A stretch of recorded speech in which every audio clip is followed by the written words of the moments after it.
Pada pertemuan kali ini kita memasuki pertemuan 15 teori basis data lanjut dengan materi data mining. Pokok bahasan pada materi ini adalah yang pertama yaitu model data mining, tahapan dalam data mining, fungsionalitas dalam data mining, dan teknik-teknik dalam data mining.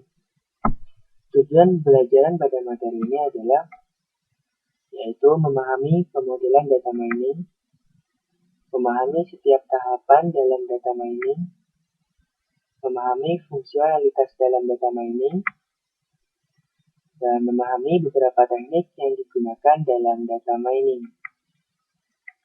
Pendahuluan, data mining merupakan salah satu cabang ilmu komputer yang relatif baru.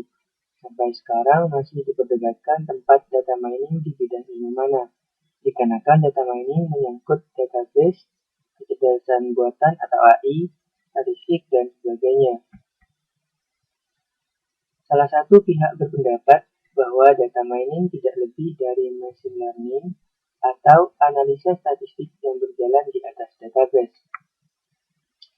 Sedangkan pihak lain berpendapat bahwa database berperan penting di data mining, karena data mining mengakses data yang ukurannya besar dan adanya peran penting database terutama dalam optimasi query-nya. Definisi sederhana dari data mining adalah ekstraksi informasi atau pola yang penting atau menarik dari data yang ada di database yang besar. Dalam jurnal ilmiah, data mining juga dikenal dengan nama Knowledge Discovery in Database atau KDD. Latar belakang, kehadiran data mining dilatar belakangi dengan problema data exploitation yang dialami akhir-akhir ini, di mana banyak organisasi telah mengumpulkan data sekian tahun lamanya, contoh data pembelian, data penjualan, data nasabah, data transaksi, dan sebagainya. Hampir semua data tersebut dimasukkan dengan menggunakan aplikasi komputer yang digunakan untuk menangani transaksi sehari-hari, yang kebanyakan merupakan OLTP atau Online Transaction Processing. Model data mining. Dalam perkembangan teknologi data mining, terdapat model atau mode yang digunakan untuk melakukan proses penggalian informasi terhadap data-data yang ada. Menurut IBM, data mining dapat dibagi menjadi dua bagian. Yang pertama yaitu verification model, yang kedua discovery model. A. Verification model. Model ini menggunakan perkiraan atau hipotesis dari pengguna dan melakukan tes terhadap perkiraan yang diambil sebelumnya dengan menggunakan data-data yang ada. Penekanan terhadap model ini adalah terletak pada user yang bertanggung jawab terhadap penyusunan perkiraan atau hipotesis dan permasalahan pada data untuk meniadakan atau menegaskan hasil perkiraan atau hipotesis yang diambil. Kemudian, discovery model. Model ini berbeda dengan verification model, di mana pada model ini sistem secara langsung menemukan informasi-informasi penting yang tersembunyi dalam suatu data yang besar. Data-data yang ada kemudian dipilah untuk menemukan suatu pola, tren yang ada, dan keadaan umum pada saat itu tanpa adanya campur tangan dan tuntutan dari pengguna. Hasil temuan ini menyatakan fakta-fakta yang ada dalam data yang ditemukan dalam waktu yang singkat mungkin. Sebagai contoh, misalkan sebuah bank ingin menemukan kelompok-kelompok pelanggan yang dapat dijadikan target suatu produk yang akan dikeluarkan. Kebutuhan dan tantangan dalam data mining. Hal-hal yang harus diperhatikan pada data mining adalah sebagai berikut. Penanganan berbagai tipe data, efisiensi dari algoritma data mining, kegunaan, kepastian, dan keakuratan hasil, ekspresi terhadap berbagai jenis hasil. Memperoleh informasi dari sumber-sumber data yang berbeda. Proteksi dan keamanan data. Tahapan dalam data mining. Yang pertama adalah data, kemudian memasuki tahap seleksi, kemudian memasuki tahap pra-proses, kemudian memasuki tahap transformasi, baru kemudian memasuki data mining. Dan yang terakhir adalah interpretasi dan evaluasi. Tahapan-tahapan yang harus dilalui dalam proses data mining antara lain basis data relasional, ekstraksi data, transformasi data, pembersihan data, dan bentuk standar. Kemudian reduksi data and feature. Kemudian menjalankan algoritma. Fungsionalitas dalam data mining. Kebutuhan akan data mining semakin dirasakan dalam berbagai bidang. Data mining bersifat dependen terhadap aplikasi terkait. Ini berarti untuk aplikasi basis data yang berbeda, maka teknik data mining yang digunakannya mungkin akan berbeda. Hal ini dikarenakan terdapat kelebihan dan kekurangan dari masing-masing metode pencarian informasi, sehingga kita harus menyesuaikan antara keperluan dan kebutuhan akan informasi dengan penerapan teknik pencarian yang akan digunakan. Fungsionalitas dalam data mining, mining association rule. Tugas utamanya adalah untuk menemukan suatu himpunan hubungan antar item dalam bentuk A1A, AAM, kemudian berubah B1A, ABN, di mana A for E sama dengan 1 sampai dengan M, dan B adalah for C 1 sampai dengan N, adalah himpunan atribut nilai dari sekumpulan data yang relevan dalam suatu basis data. Sebagai contoh, dari suatu himpunan data transaksi, seorang mungkin menemukan suatu hubungan yang berikut, yaitu jika seorang pelanggan membeli selai, ia biasanya juga membeli roti dalam satu transaksi yang sama.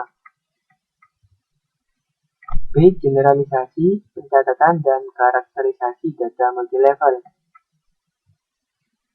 Salah satu aplikasi data mining dan analisa data yang paling sering digunakan dalam hubungannya dengan basis data sistem produksi adalah generalisasi dan pencatatan data, yang juga dikenal dengan beberapa nama lain seperti Online Analytical Processing atau ALAP, basis data multidimensi, data kubus, abstraksi data, dan lain sebagainya.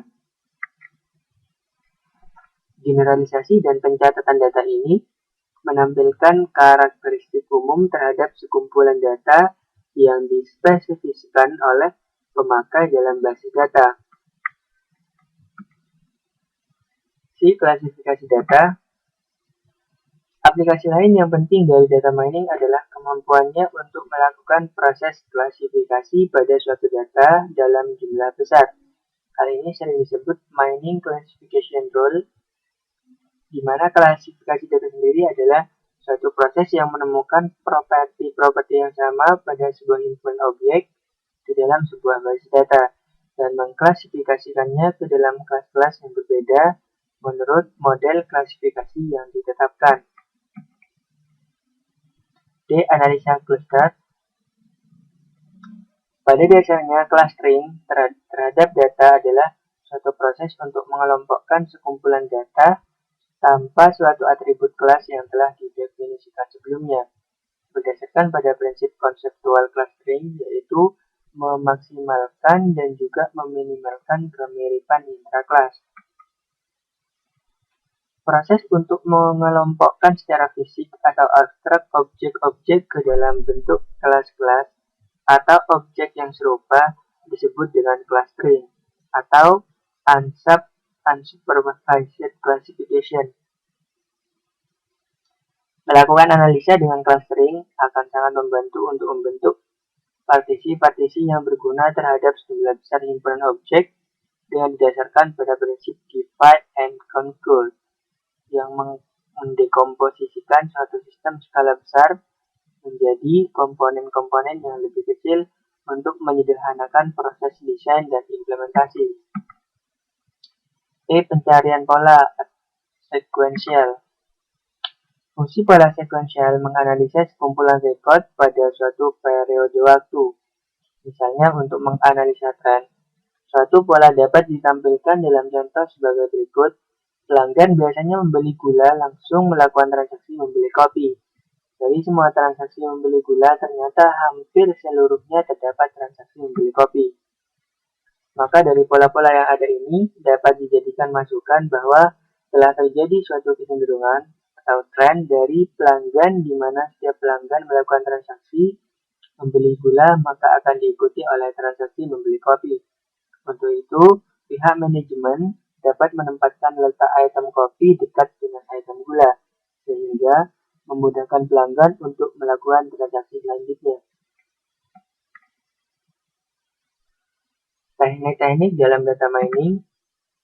Klasifikasi skema yang berbeda dapat digunakan untuk mengkategorikan metode dan sistem data mining dengan didasarkan pada jenis basis data yang akan dipelajari dan teknik apa yang akan digunakan.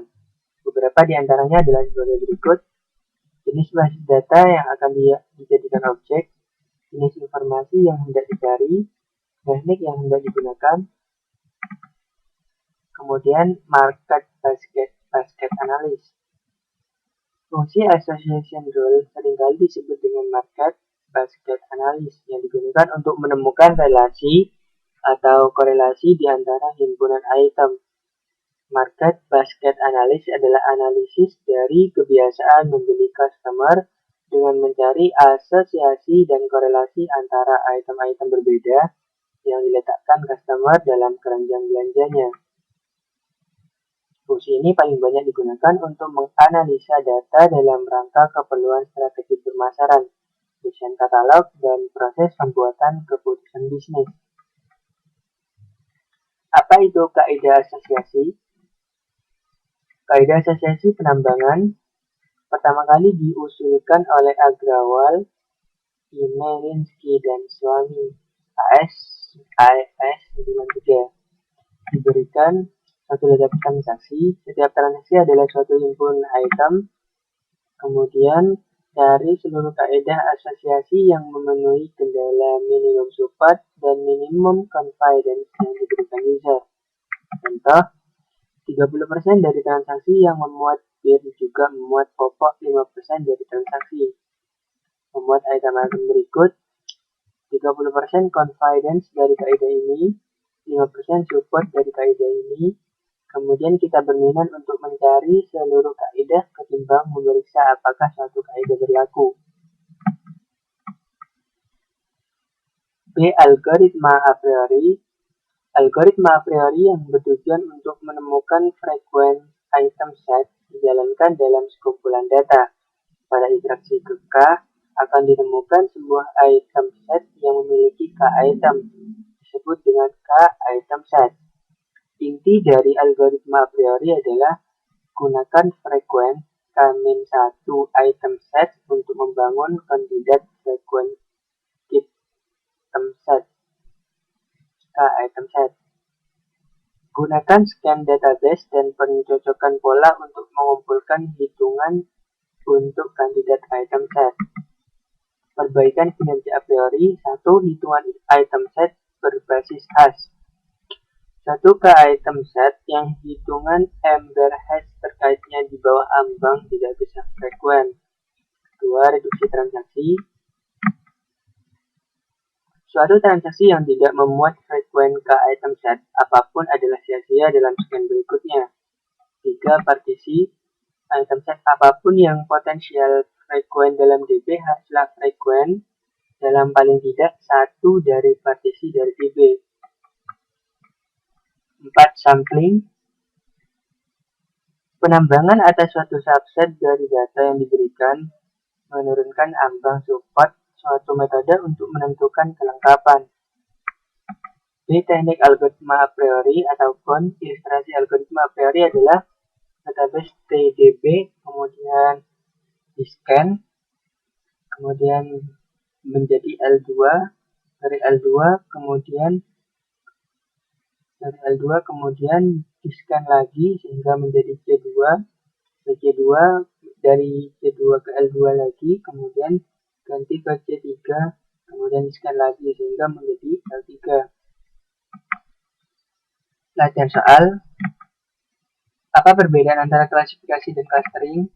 Jawabannya, klasifikasi data adalah suatu proses yang menemukan properti yang sama pada sebuah himpunan objek di dalam sebuah basis data dan mengklasifikasikannya ke dalam kelas yang berbeda menurut model klasifikasi yang ditetapkan.